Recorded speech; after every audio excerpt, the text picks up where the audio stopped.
Halo, kitab tuh, silakan. Ayo. Tes.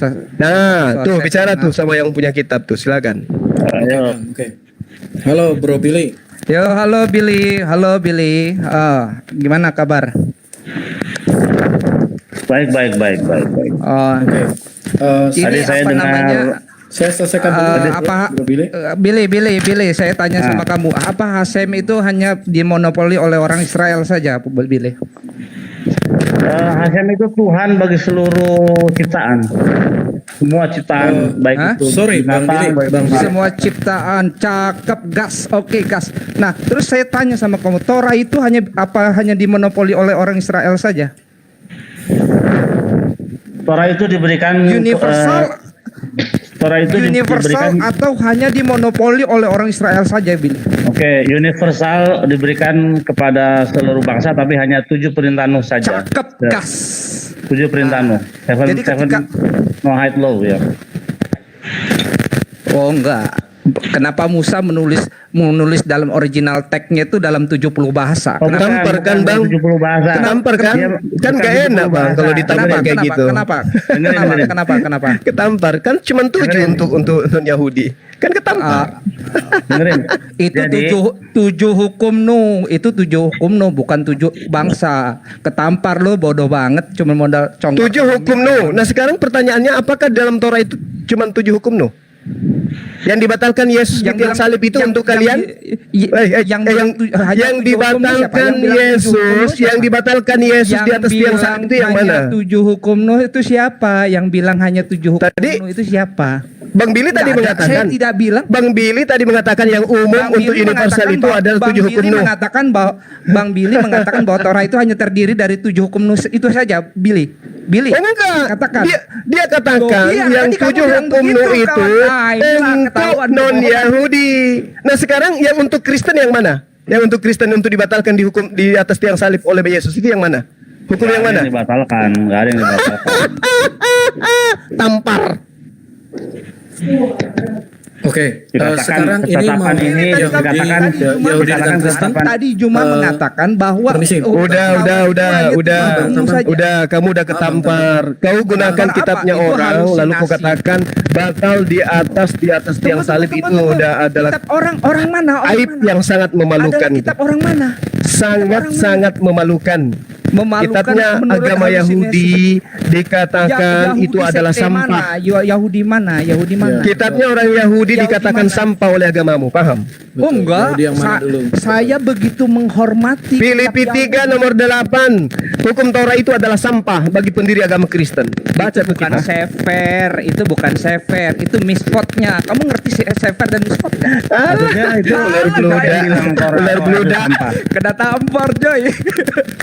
Bang Zuma, masa Bang Zuma bilang begitu Torah itu sampah itu dari mana itu?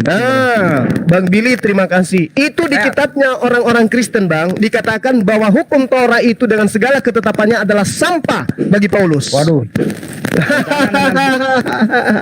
Sementara seorang nabi dan seorang raja berkata Torah tasem demi mejawan Bro Billy, Torah itu sempurna. Bang Juma Bro Billy, saya mau tanyakan nih.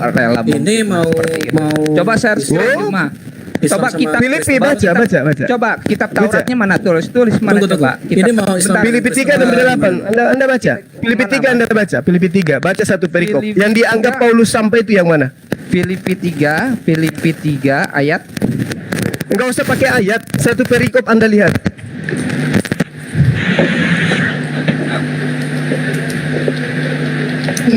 Bahkan Paulus mengatakan bahwasanya Torah itu adalah sengat maut. Aduh, agama oten ini teman-teman saya ini yang Kristen inilah.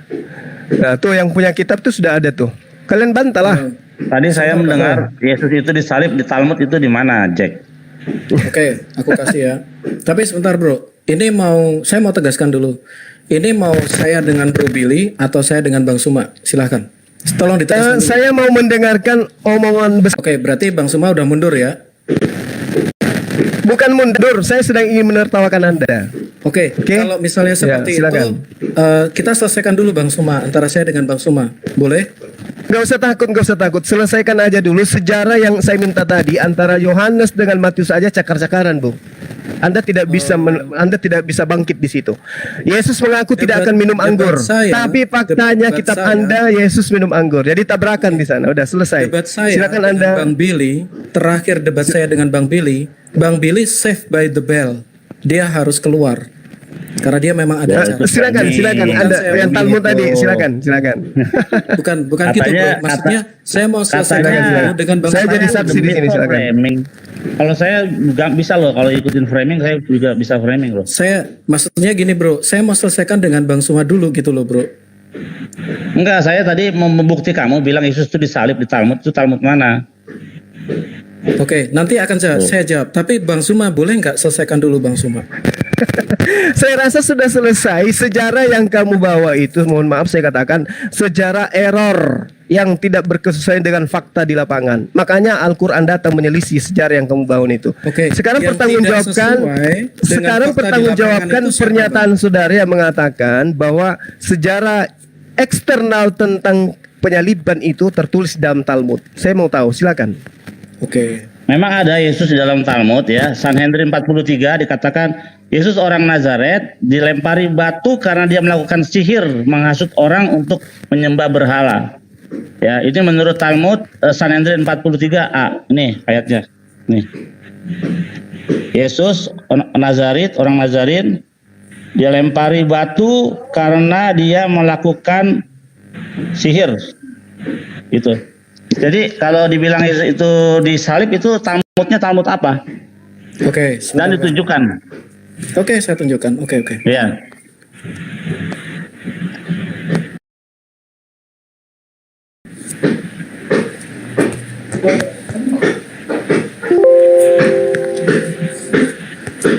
Karena kalau dia Yahudi Oke. memang matinya Ini kalau dari Yahudi Talmud Babilonia. ya apa? Maseket apa? Terus pasuk apa? Perek apa? Oke, dari Talmud Babilonia ya Bang ya. Iya, maseket Aku apa? sebentar Bang. Oke, aku kasih linknya aja ya. Aku kasih linknya. Duh. Gimana sih? Bagaimana? Nih, lihat ya. Saya menunjukkan data. I show you some factual data. So, look. Oke. Yuk. Ini ada Gini Yesus ya, Bang, orang saya bacakan dulu. Nazaret. Saya bacakan dulu Bang. Dia lempari Pada batu hari karena sebelum dia Paskah. melakukan sihir. Ya. Saya terus terang ya, saya mengutip dari tulisan di Berita Wahyu. Yang pertama itu. Jadi dikatakan seperti ini. Talmud Babilonia memberikan informasi sebagai berikut. Ibid halaman 144. Pada hari sebelum Paskah, mereka menggantung Yesus dari Nazaret. Dan selama 40 hari sebelumnya, telah beredar pengumuman yang mengatakan bahwa Yesus dari Nazaret akan dilontari batu. Mana disalib? Tetapi karena tidak ada yang datang untuk belah dia, mereka menyalibkannya pada hari menjelang Paskah. Oh, nggak ada di dalam teksnya nggak begitu. Oke, Kayak gitu, jadi dalam gini teks Bang, Ibrani. saya mengutip dari Talmud Yahudi yang dicatat oleh Ibu Rita Wahyu. Iya, Kalau untuk Talmudnya mencari- Maseket apa? Oh, lu gimana nih? Saya jelas nih. Saya jelas Iya. ya. Saya jelas Talmud Sanhedrin 43a ya, ayat 20. Jelas ayat 20. Bisa dicek. Ya, saya bacakan.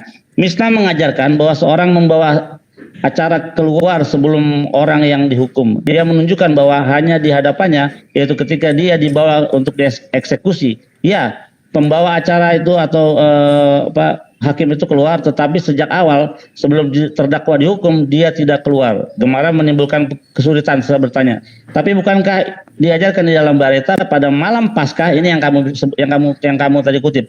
Tapi Bareta mengajarkan pada malam Paskah mereka menggantung mayat Yesus orang Nazaret setelah mereka membunuhnya dengan cara dilempari batu. Jadi digantung. Kalau digantung benar. Iya, Karena- digantung lah. Memang digantungnya dalam apa? Loh, Berarti kan digantung di confirm. pohon, ya, digantung di pohon. Karena hukuman Yahudi itu tidak ada dihukum secara apa namanya disalib, nggak ada. Yang ada digantung di pohon.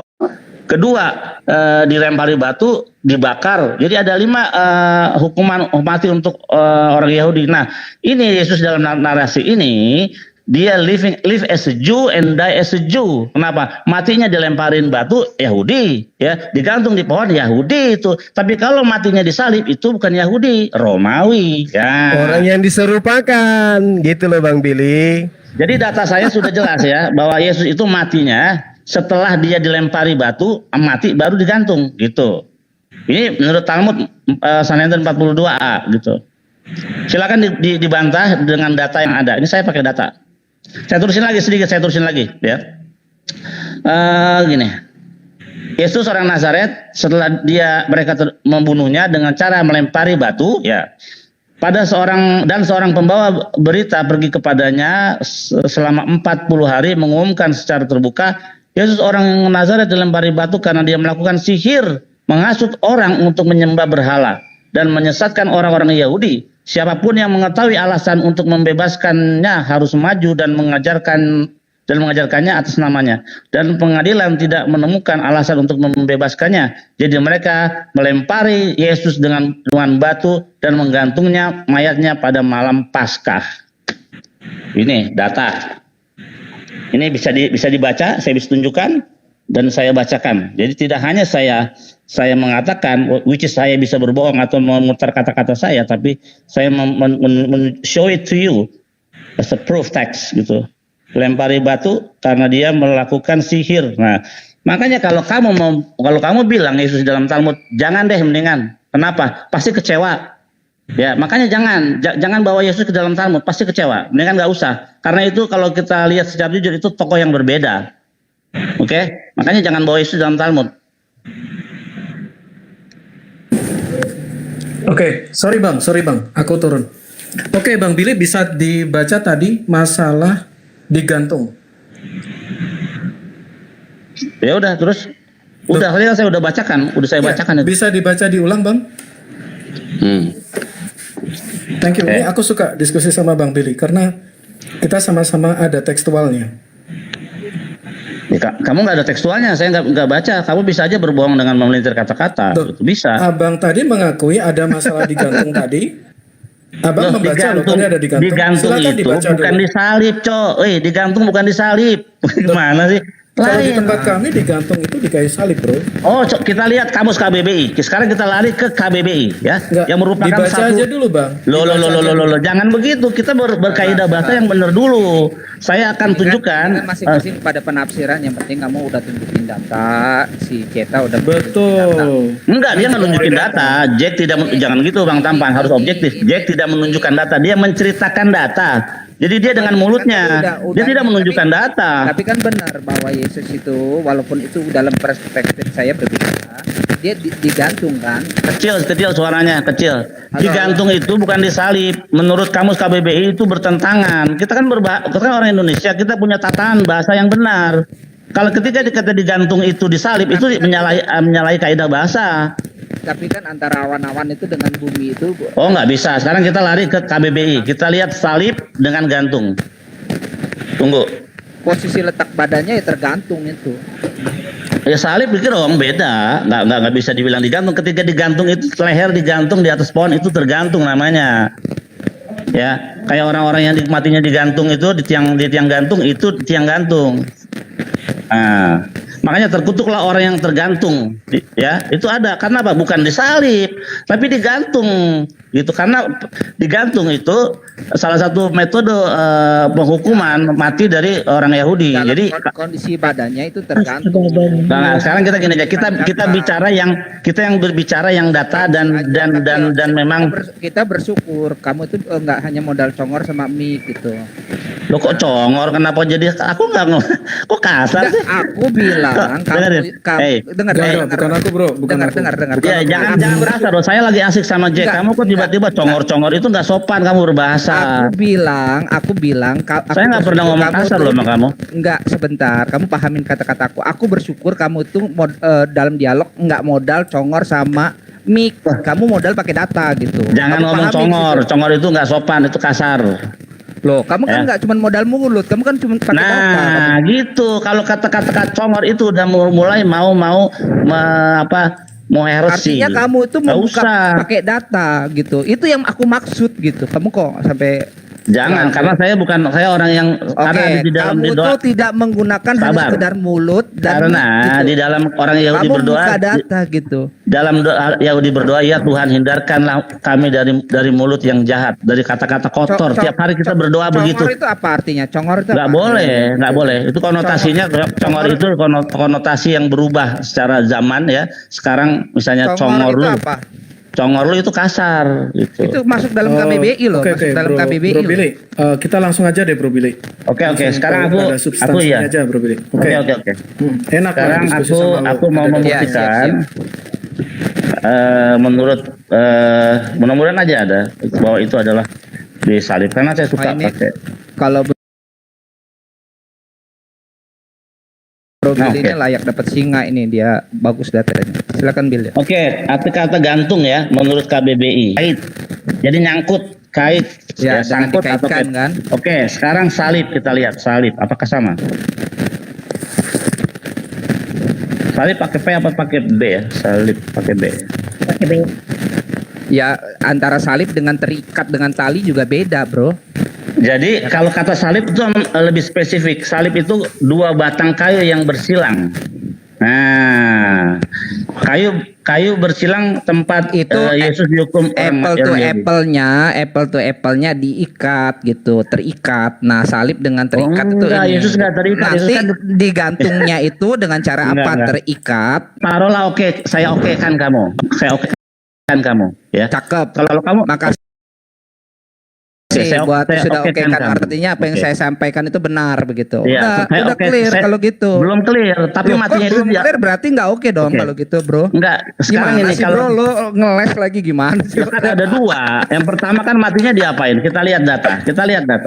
Ya. Iya, Jadi artinya matinya kan kamu tadi udah membenarkan bahwa digantungnya itu dengan cara disalib, bukan diikat Oke, lehernya. tapi kita lihat. di pohon gitu. Oke, kita lihat. Enggak, Ya. itu udah dibenarkan dulu enggak? Iya, oke. Saya Ya anggap aja itu udah benar. clear kembali Oh, sekarang enggak bisa cetak. begitu. Loh, Jangan kenapa? mentang-mentang saya Berarti udah nggak oke dong. Kok berdalih sih, Ya, licin saya banget okekan mulutnya. dulu. Saya okekan dulu sebagai pribadi saya. Nanti saya akan kasih tahu bahwa Kok matinya kamu itu bukan berubah digantung. kayak Juma sih, Bro? Dulu aku lihat kamu itu orangnya nggak licin. Kayak sekarang kok berubah jadi kayak Juma? Licin justru dari tadi kan kamu baru datang, jadi kamu nggak paham Enggak saya dong. cerita Aku sama. sebelum Yang kamu licin ada- itu Paulus, sebelum Bung. Wait, Jangan kau yang sebut-sebut licin nama itu saya, Hafs. licin Hafs itu. itu penipu. Kalian Hafs itu itulah yang disuruh, penipu itu. kamu Dia itu disuruh berubah-ubah ayat diutus, Al-Qur'anul Karim, dia diutus rubah-rubah. cerdik seperti ular. Oke. Ular Hafs itu penipu licin. yang Bisa. ngambil buku belum dipinjam. Sabar. Jadi gini, Beda Yesus Hafs the itu yang Nazarene, penipu, cuy. Kita dengarkan Yesus Bro Billy orang dulu. Nazaret Kita itu dengarkan Bro Billy dilempari dulu. batu sampai dia mati. Nah setelah dia mati baru disalib. Jangan. Gitu aja dah. Gitu aja. Ya. Gimana? Jadi Di situ ada nggak? Masa iya orang disalib dengan digantung nggak bisa bedakan? Dasar kalian ini. Aduh. Loh, Sorry, Aneh. sorry Bro Billy. digantung dengan cara disalib, Billy, ya. bro, bukan Iya, iya, oke. lehernya. Tadi Gitu. gimana, Oke. Bro? Saya okekan itu ya, saya okekan Tadi itu. gimana? Nah, ya udah. Dibacakan dulu Bro, bacain. Coba. Bacain dah. Mana? Elah, udah 3 Mana? kali saya Digantung bacainnya. dengan Dilempar diikat batu terus lehernya. digantung Mana? gitu. Mana coba tulisan Oke. diikat lehernya? Mana diikat lehernya? Digantung aja coba lihat digantung. Ini mesti pakai kamus Ya, BBI ini. Bro Billy, Digantung. Bro Billy, tadi Bro Dimarahin Pan emaknya tuh. mengatakan, setelah dilemparin, itu kemudian disalib itu ada tercatat di situ atau tidak? Nggak ada disalib. Makanya Oke, tadi kamu kalau- bilang disalib itu di mana? Sebentar, Nggak ada Bro, kata salib. sebentar. Kalau yang tercatat itu kan digantung kan Bro? Dilempari batu dulu ya. Terus habis Setelah itu mati baru digantung. Oke, berarti kan di dalam Talmud ada narasi bahwa Yesus digantung gitu kan Bro? Dalam bahasa Ibraninya apa? Talah atau apa? Oke. Lihat dulu.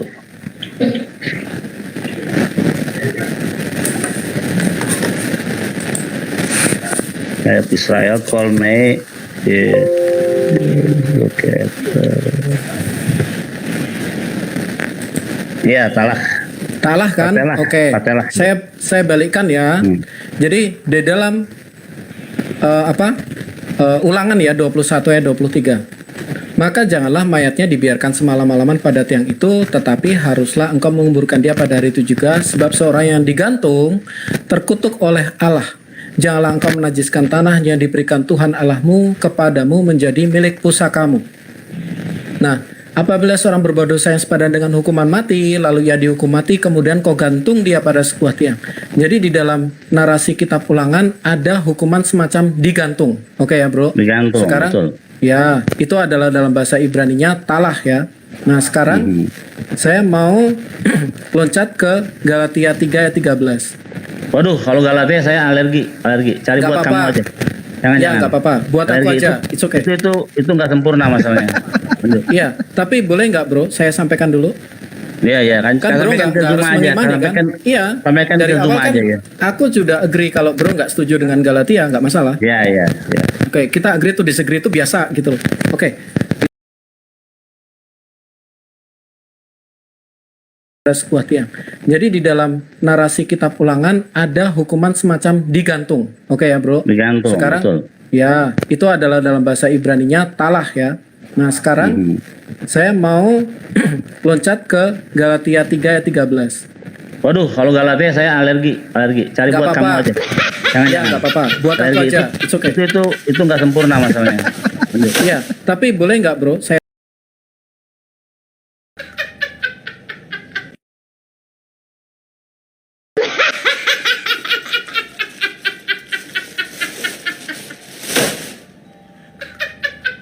Saya sampaikan dulu. Iya kan. Kan bro Sampaikan nggak ke harus Zuma aja. mengimani kan? Iya. Sampaikan Dari ke awal Zuma kan aja ya. aku sudah agree kalau bro nggak setuju dengan Galatia, nggak masalah. Iya. Oke, kita agree to disagree itu biasa gitu loh. Oke, di dalam Galatia 3 ayat 13, Kristus telah menebus kita dari kutuk hukum Taurat dengan jari kutuk karena kita, sebab ada tertulis, terkutuklah orang yang digantung pada kayu salib. Artinya, pemahaman digantung itu juga sama, dan bahkan ini dalam bahasa Haberitnya itu kemungkinan juga menggunakan talah, karena di dalam Yunaninya menggunakan kata hang ini ya, itu menggunakan kremanumi, yang kalau kita merujuk pada Ibrani Yunani itu juga sama menggunakan kata talah. Artinya gini, meskipun Talmud tidak mencatat secara detail bahwa Yesus itu disalib, tetapi ada frasa yang sama bahwa Yesus itu digantung. Nah, di tempat kami pun sama, Yesus juga digantung. Masalahnya apa? Digantung pada kayu salib. Artinya narasi Talmud itu memiliki benang merah yang sama. Memang ada yang Enggak. digantung. Tadi kan kamu mengatakan, Talmud mengatakan Yesus digantung. Saya minta spesifik ayatnya di mana bahwa ada kata disalib. Ya, aku tidak menunjukkan spesifiknya, bro. Loh, kan kamu tadi klaim begitu. Sebentar, Udah bro. 2 kali kamu mengatakan hal itu 2 kali tadi. Saya dengar dari Yang bawah. aku tunjukkan itu ada benang merahnya. Lo benang merahnya kan belum pasti sekarang, makanya tadi saya bilang sama Bang Tampan, oke lah, saya okekan aja itu disalib. Oke, sekarang kita spekulasi aja. Oke, disalib. Oke. Nah, tapi kita lihat matinya Yesus diapain, ya? Kita lihat. Yesus orang Nazaret dilempari batu karena dia melakukan sihir, mengasut orang untuk menyembah berhala. Tapi seorang terus pada malam Paskah mereka menggantung mayat Yesus orang Nazaret. Nah, setelah mereka membunuhnya dengan cara melempari dengan batu gitu nih.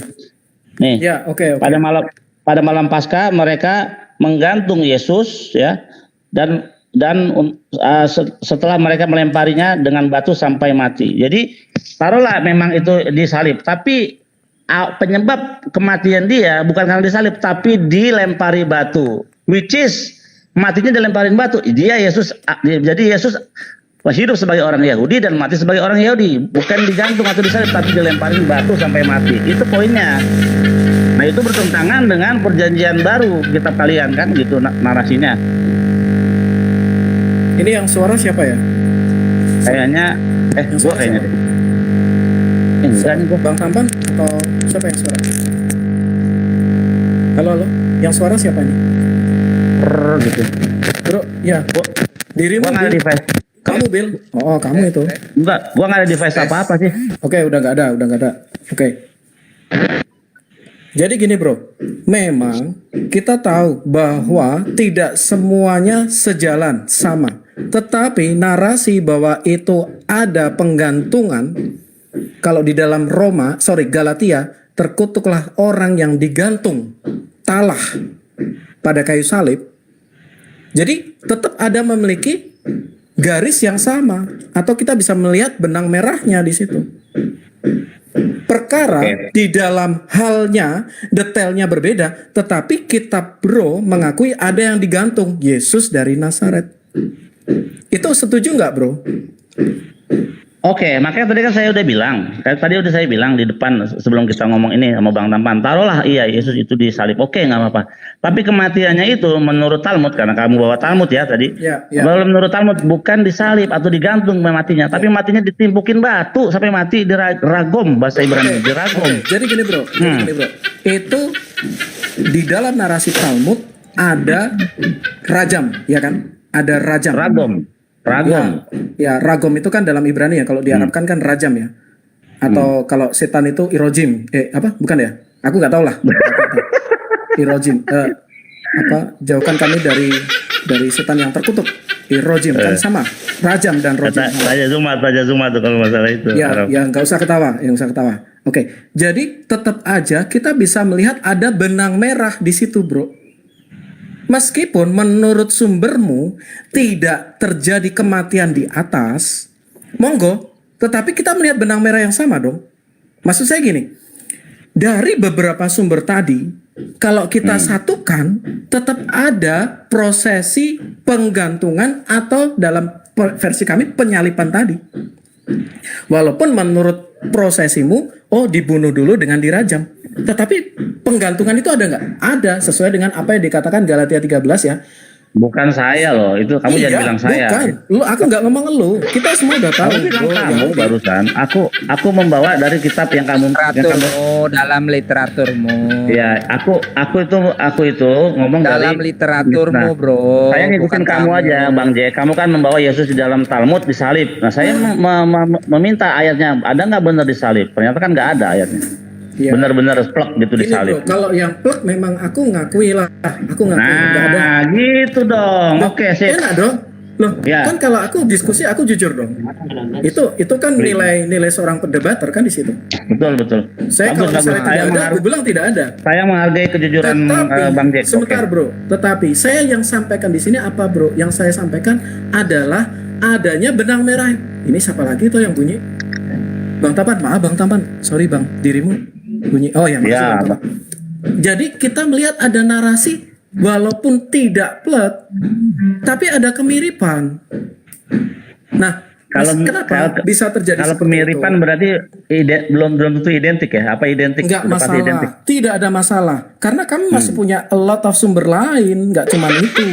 Ya tunjukkan dong. Saya menunjukkan sumber loh. Saya menunjukkan sumber dan tidak hanya dibacakan. Karena kenapa? Ketika kita membacakan kita bisa memelintirnya. Tapi ketika kita menunjukkan dan membacakannya itu suatu hal yang makanya tolong dong teman-teman follow saya tolong. Saya di follow. Kamu udah lama lo Jack. Aku cuma 300 bro. Oh my god, oke, I follow you. Follow gua dong, tolong follow gua. Oh udah gua udah follow. Oke teman-teman Kristen, tolong di follow Bang Jack biar dia bisa open cam. Ya teman-teman, tolong di follow teman kita ini Ceta ya supaya beliau bisa open cam juga. Teman-teman sekali lagi di follow.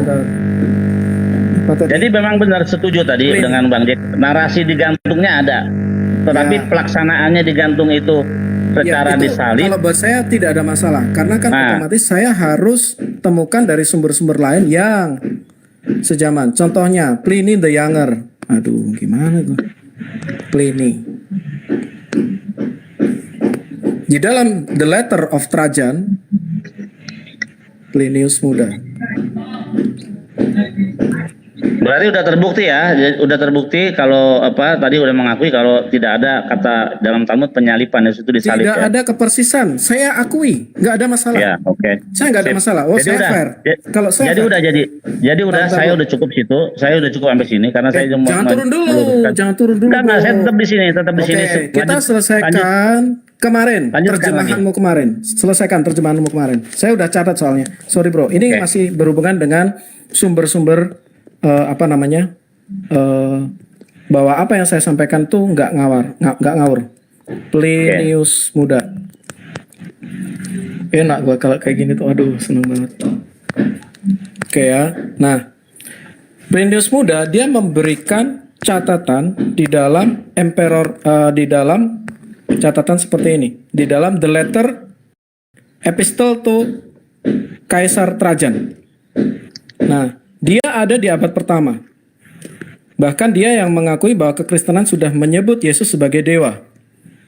Bentar. Epistle to Trajan, salib.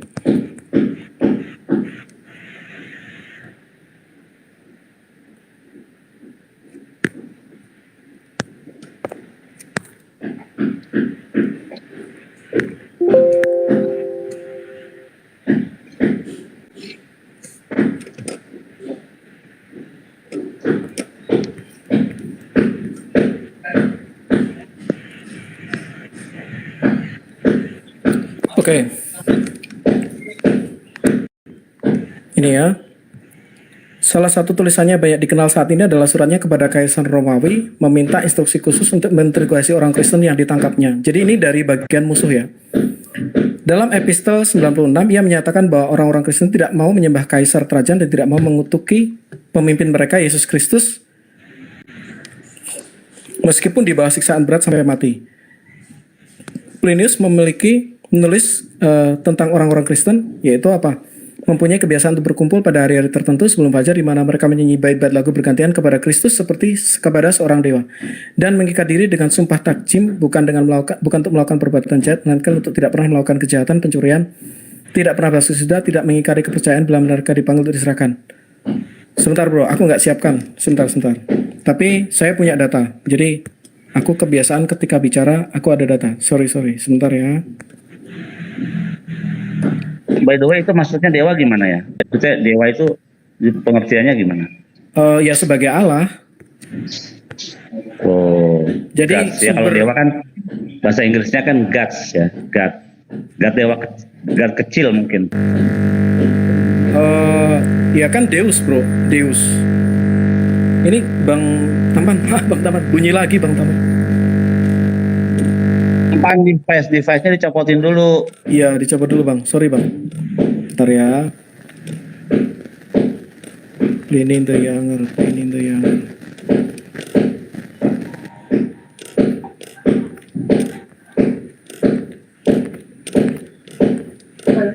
Karena ketika kita berhubungan dengan sejarah, maka di dalam sejarah itu pasti ada yang namanya benang merah. Nah, itu yang kita sambung di sini. Bentar ya. Tapi ini loh, sejarah juga sifatnya nggak apa ya, ada tandingan sejarahnya. Misalnya sejarawan yang sejaman dengan itu pasti mencatat hal yang lain juga.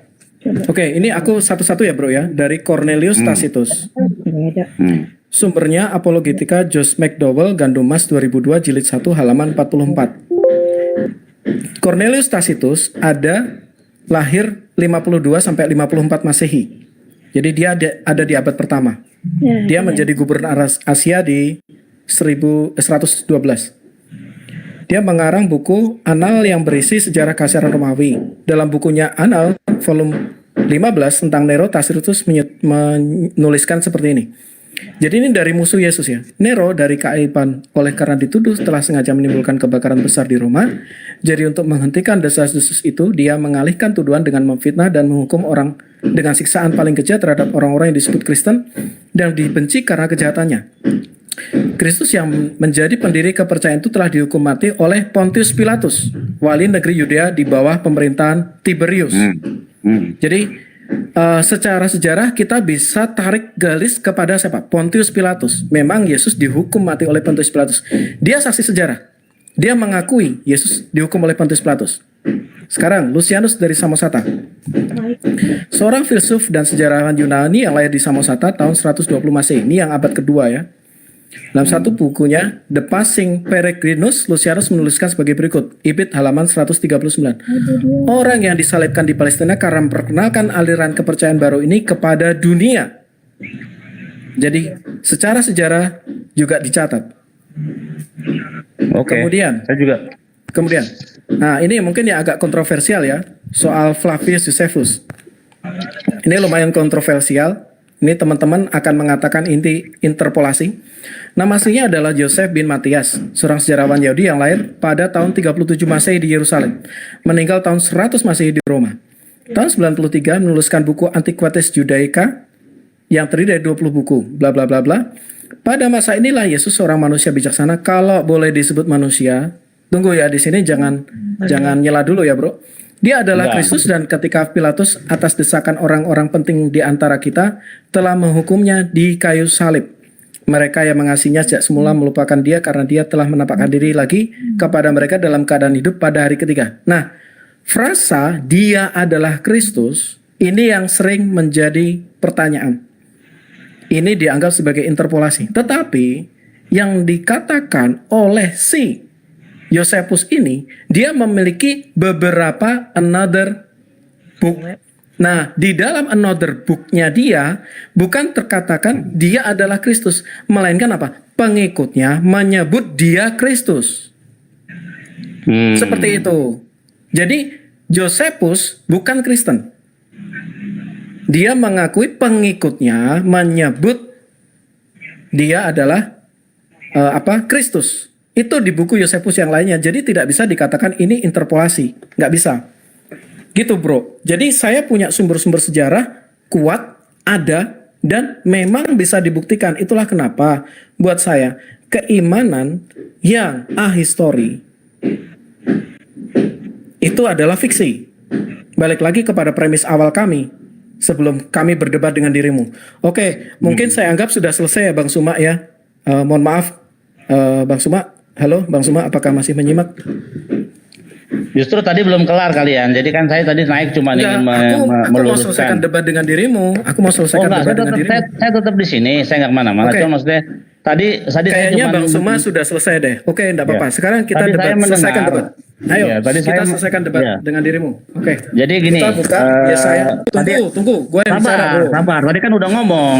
Ini saya masih menanggapi kamu barusan ya. Oke, Kamu bawa silakan. bukti sejarah ya, sejarah semi ya bisa dibilang semi religius lah, tapi enggak karena itu dibawa menjadi sebuah keyakinan, diyakini gitu. Tapi Ya. kalau yang saya akan bawa ini adalah data benar-benar murni sekular ya, yang ditulis oleh sejarawan yang bernama Max L. Dimon. Tunggu bentar. Oke, dikatakan question the gospel accounts of the life and ministry of Jesus because all four accounts contain such statement which cannot be proved by history. Jadi gini, kurang lebih terjemahannya.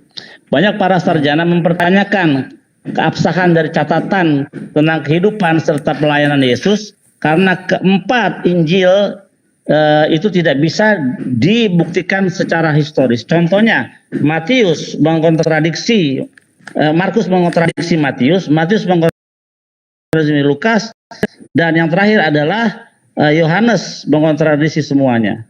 Nah, jadi ini pun bukti sejarah ya, bukti histori juga, catatan historis gitu. Bukunya ini catatannya, sarjanya ini, Max L. Dimon. L. Dimon. Oke. Max Belakangnya apa L. itu, bro? Dimon. Max Apa itu? L. Dimon. Dimon. Oke. Ya. Oke. Jadi cek. Jadi aku jadi tanggapi aja, bro. catatan sabar. Jadi catatan gospel itu sendiri menurut para sarjana sejarah ya yang belajar mempelajari sejarah tidak bisa dipertanggungjawabkan secara atau dibuktikan secara historis, tidak bisa gitu. Belum lagi kalau saya bawa dari seorang profesor siapa Bert siapa namanya tuh, Bert Ehrman. Bang Edman. Belum lagi saya bawa itu. Iya. Aduh. Bang Tampan, sorry Bang Tampan. Bang Tampan. Suaranya Bang Tampan mengganggu. Bang Tampan.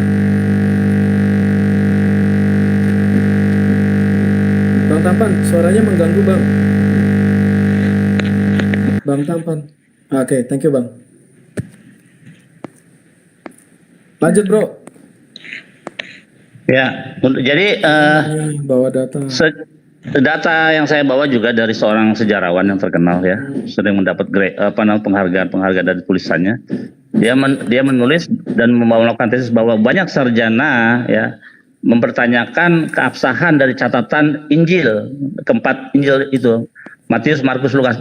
Sekarang kita tahu bahwa yang paling tertua itu adalah kitab Markus ya, bukan Lukas. Secara historis ya. Secara historis tahun 80 itu kalau nggak salah si Markus. Coba let me see. Let me make it sure. Oke. Jadi the earliest gospel, jadi gospel yang pertama atau Injil yang pertama walaupun ditaruh di kedua adalah tulisan Markus yang ditulis tahun 70 Masehi. Ya. 70 Masehi ya. Enggak berarti yang lebih tua Matius dong bro, Matius 60-an. Oke, kita lihat ya, yang diikuti oleh Gospel Matius tahun berapa? Tahun berapa? Matius tahun 85 dan 90. Oke, sebentar aku cek dulu Ya. Jadi Markus tuh paling tua. Jadi kalian tuh sebelum punya kitab, kalau kalian punya kitab cuman nggak ada tentang Yesus lahir di kandang domba atau perawan Maria, nggak ada. Yesus langsung gede kitab Markus. Nah, nanti kitab Matius baru nongol tuh tahun 85. Baru Lukas tahun 90. Tuh. Nanti yang paling akhir tuh si kitab Yohanes tahun 110. Yohanes tuh. Ini Yohanes tahun 110. Ya, kalau Yohanes sekitar segitu. Iya. Jadi dengan kata lain, kalian itu tidak punya cerita tentang kelahiran perawan atau Yesus kecil, nggak ada. Jadi cuma tahu kitab Markus itu langsung Yesusnya kan besar gitu. Oke, ini aku buka ya bro, Injil Matius ya. Sebentar.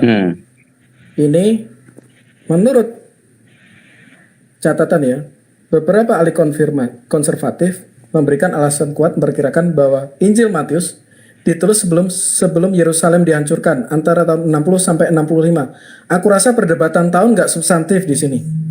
Bro bisa bilang 70 nggak masalah. Ya kan Anda bacanya kan nggak ada tesis atau sarjana. Paling Anda bacanya dari Wikipedia. Betul, saya memang baca dari Wikipedia. Nah, tapi kan Wikipedia itu juga. Wikipedia itu semua bisa. Saya kasih catatan dari kuliah saya. Benar. Tapi perlu nunggu dikaji ya. lagi kuliah Anda itu siapa, profesor siapa yang menyampaikannya kan gitu. Dan perlu ditunjukkan keabsahannya. Iya dong. Seperti saya menunjukkan. Puji Tuhan kalau kekristenan itu selalu mengkaji diri. Jadi selalu berhubungan dengan historisitas, arkeologi itu diselidiki terus. Bagus. Perjanjian baru. Bentar ya. Oke, tapi silakan dirimu bernarasi dulu sambil aku cari. Silakan. Udah, tadi saya cuma sampai situ aja, Mbak.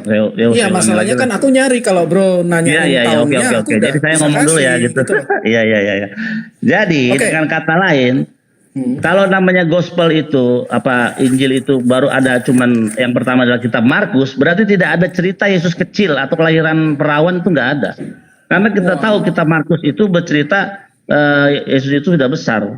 Jadi nggak ada cerita masa kecilnya, dia lahir dari gini. Cara ngelihatnya seperti ini, bro. Ada namanya setelah jadi kanon gitu, setelah jadi bandel gitu maksudnya.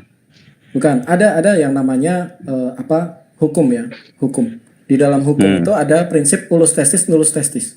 Satu saksi bukanlah saksi, ya kan? Oh iya, itu nggak usah pakai status tesis, nggak perlu. Di dalam Torah yang dibilang sempurna sudah ada dikatakan satu saksi tidak bisa maju melawan perkara, tapi harus 2-3 saksi. Aku juga Itu. mau ngomong itu. Aku juga mau ngomong Nah, itu kalau juga. saya nggak pakai sosis nggak pakai, saya pakai Torah yang sempurna. Jadi Torah mengatakan satu saksi tidak bisa bangkit untuk maju ke dalam persidangan, tapi harus ada 2-3 saksi. Itu benar sih, itu benar. Ya, oke. Jadi dari situ ya bro ya, itulah kenapa Injil itu ada 4 Injil kanonik.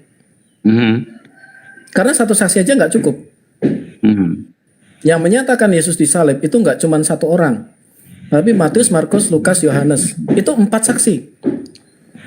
Didukung oleh saksi-saksi yang saya sampaikan tadi. Yang non-Yahudi yang adalah musuh. Even yang dirimu sampaikan tadi, ada benang merahnya sama-sama digantung. Sesuai dengan Galatia 3 ayat 13. Tapi matinya kan dirajam, bukan digantung. Iya. Tapi Iya. kan ada benang merahnya. Oke lah. Makanya gini Bang Jack. Bang Jack tuh jangan, kalau Kristen jangan pakai Talmud dah. Mendengar? Jangan pakai Talmud. Kalau Kristen stay away from the Talmud, stay away. Karena kalau pakai Talmud, lihat Yesus matinya dirajam kan? Gini lah bro, gini. Bro kan tadi udah setuju, ada benang merahnya tuh. Iya, makanya. Iya, Tapi kan aku matinya juga. Sekarang gini. Matinya. Makanya saya kan bilang tadi stay away gini, from bro, the ya. Talmud. Jangan bawa Talmud deh soal Yesus, pasti kecewa. Ya, Belum ya, nanti oke, di dalam oke. kitab Gitin, Oke. Yesus matinya, Yesus Aku direbus tahu. di air tinja. Tahu. Itu belum Aku tahu lagi. itu. Aku Ya tahu, makanya aku tahu. jangan bawa-bawa Yesus untuk dicari di dalam Talmud, jangan. Nanti Yesus Ya, ya, dibakar ya. di air Oke. tinja masalahnya. Sekarang aku buang kitabmu deh. Aku buang kitabmu ya bro. Nah, tetap dari 19 bukti saksi sejarah, kurangin 1 kitabmu, masih ada 18 bukti. Sesuai hukum, 1 saksi bukanlah saksi. Jadi, Profesor yang modern aja ada kok. Bart Ehrman, terus ini tadi Iya. yang barusan Gue tahu, Max Eldiman juga sama. Tetapi, Iya. oke, kita lihatlah dari kata Pliny. Pliny aja mengakui adanya Yesus sejarah. Bagaimana Yesus sudah disebut sebagai, bro buka epistle to Emperor Trajan. Itu jelas sekali bagaimana itu aku Yesus sebagai. Ini komennya dimatiin, jangan dong. Secara sejarah, but Edmund harus. Oh ini ada Gurunda. Ku sapa dulu Gurundaku. Shalom Gurunda Aderion. Shalom Gurunda Jack. Oke. Ya, lanjut. Gini bro, kita udah selesai deh bro soal itu ya bro. Aku mau selesaikan debat terakhir kita. Oke. Oke ya, biar tidak ada fitnah. Nanti aku dibilang bla bla bla bla. Oke, sekarang kita buka debat terakhir kita di Yesaya 53 ayat 8. Oke. Sip, mantap ya. Bro udah catat jawaban bro atau belum kemarin? Enggak lah, kan enggak sempet gua catatan lu. Oke. Ku bacain ya. Ku bacain nih. Talu. 53 Talu. ayat 8. Aku ketik dulu. Ya, diketik aja. Yesaya 53 ayat 8. Pakai ini. Oke. Tuh. Aku mesti save dulu yang ini. Tadi aku lagi nyatet ini silsilah Taurat itu turun temurun sampai era Masehi sampai sekarang. Kalau udah jadi kirim ke gua dah, Bro. Iya, jadi kan Kalau udah jadi kirim ke gua. Bagus itu. Bagus. Itu seru itu. Jadi ntar kan dari Zekenim tua-tua tuh siapa aja, terus kayak gitu-gitulah. Oh, Sanhedrin itu. Sanhedrin, Ansek, Anasitagedo, lain lagi. Jadi tua-tua, jadi kan habis dari Musa turun ke Yosua turun ke tua-tua. Nah, tua-tua itu siapa aja? Itu ada Eldad, Medad, dan lain-lainnya. Baru ada hakim-hakim Yosua. Hakim-hakim yang terakhir adalah Imam Eli. Baru Torah turun lagi ke Samuel. Iya. Belum, masih jauh turun ke Samuel. Samuel turun ke Daud. Nah, yang lucunya dari Daud kok nggak turun ke anaknya? Harusnya kan dari Daud turun ke anaknya kan? Enggak, tapi ke Akia. Sampai Ezra turun lagi, kan ke para imam toh. Iya, turun lagi sampai ke Yosia masuk kan? Siapa? Yosia masuk kan? Yosia masuk pasti. Hosea. Yosia, Raja Yosia. Oh, enggak masuk dia. Dia enggak. Tapi dia dikatakan di dalam raja-raja dikatakan Yosia itu dia menemukan Taurat dan dia melakukan kembali. Berarti Yosia juga termasuk dong. Ya, berarti lihat nabinya siapa di zaman itu kan dia raja, bukan nabi. Oke. Kita Karena lihat kan rajanya kalau di siapa. Ulangan 17, Keluaran 17 kalau nggak salah ya, dikatakan seorang raja yang bertahta, dia wajib menuliskan Taurat itu kembali. Oh iya, benar. Dua Ya, Torah, benar berarti itu. harusnya Dua Torah. Yosia masuk. Tapi enggak lah, gua mau balik. Kita fokus. Jangan Oke, lari-lari dulu. Yesaya 53 ayat 8. Kita buka terjemahan Sefaria. Kita konfirmasikan dengan terjemahan Bro. Sefaria dulu. Oke. Saya akan coba Oleh. secara perkata per kata ya, literal ya. Bentar. lu lu ketik dong. Oh iya, iya. Dong Oke. ketik, Bro. Sabar. Oleh sebab penghakiman. Oleh Aku udah ketik soalnya. sebab penghakiman Yang keras. yang keras Dia diambil. dia diambil. Terus, Siapa bisa menjelaskan? tunggu. Siapa Gurunda Adek, jangan turun ya. Habis ini aku mau turun Gurunda. Siap. siapa Makasih. bisa menjelaskan? Ini saya 53 serem banget nih. Ya. Oke, siapa bisa menjelaskan keberadaannya, koma?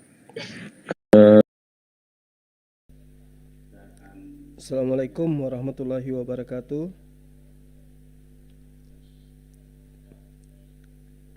Sahabat-sahabat yang dimuliakan oleh Allah Subhanahu wa taala. Kita akhiri ya, teman-teman. Yang penting poinnya kita udah dapat ya. Ada beberapa poin ilmu yang tadi jelas-jelas nampar teman-teman Kristen ini, yang kemudian banyak gaya kemudian ya ketika mereka itu membahas tentang penyaliban secara histori, nabrak teologis, nabrak histori dan seterusnya. Ternyata ketika berbicara mengenai sejarah yang lebih utama itu Talmud. Kalau kita mau ukur dari waktu, karena Talmud itu adalah berasal dari tafsiran internal Yahudi. Sementara sejarah yang mereka maksud tadi itu adalah sejarah yang ada dalam kitab mereka. Nah, poin yang kita dapatkan di sini adalah bahwa antara kitab Wahyu dan juga bersama dengan versus kitab sejarah itu gugur, hancur berkeping-keping, babak belur dia. Jadi tidak bisa kemudian cerita yang ada dalam kitabnya mereka jadikan sebagai acuan untuk mengkanter Al-Quranul Karim. Justru ketika menggunakan kitabnya, ngemis-ngemis kemana-mana, akhirnya ujung-ujungnya apa yang menjadi alasan kemudian untuk membenarkan catatan penulis kitab mereka itu justru tidak bisa membantu sama sekali.